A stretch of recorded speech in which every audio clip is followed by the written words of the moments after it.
Most of you know some things about me already, so I'm going to talk about something a little more personal. I'm going to talk about what's important to me and my values. My most important value is that of integrity. Integrity is doing the right thing.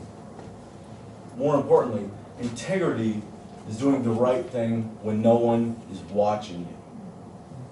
I've taken this close to heart, and I took this lesson from my father and I ran with it.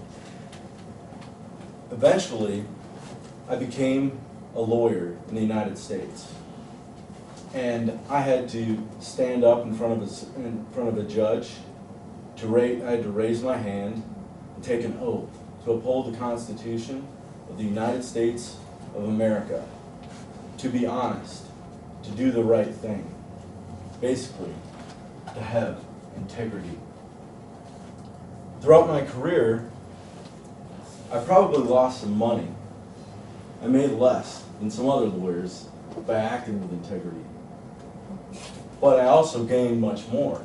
I gained the respect of judges, of prosecutors, and other people that I work with. And eventually, I became a Superior Court judge. Then, I decided to move on, and I became a military prosecutor in Germany. This job did not challenge my integrity a whole lot. I was putting bad guys in jail, child molesters, gang members, people who were doing bad things, and who were actually members of the United States military.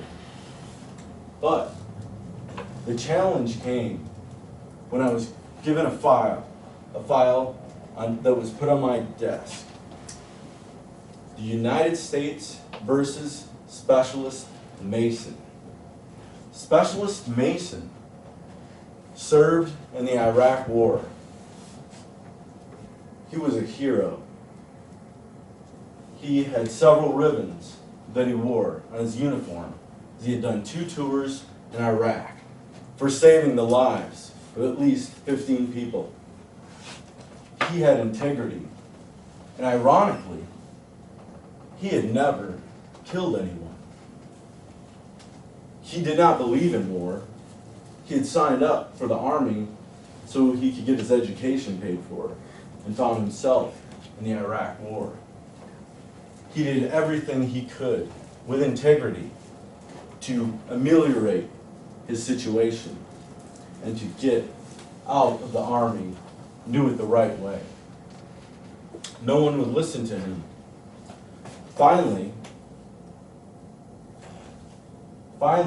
he decided to go to Barcelona and escape, and he was found juggling balls on the streets of Barcelona. Well, the military police heard about this, they went and got him, and they brought him back. And it was my job to prosecute him. I had sat down with him and his defense attorney across the table, and I really felt for this person. I felt that he had a tremendous integrity, but he was facing a dire situation and a dire future. I had to proceed and prosecute this man. I prosecuted him, and I won. I got a conviction. Specialist Mason got a bad conduct discharge and was sentenced to hard labor in a German prison camp.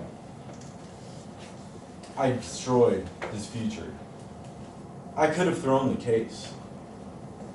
I could have acted with what I thought was possibly an act of integrity by throwing the case, or act under my oath and follow my integrity to go through with the prosecution of Specialist Mason.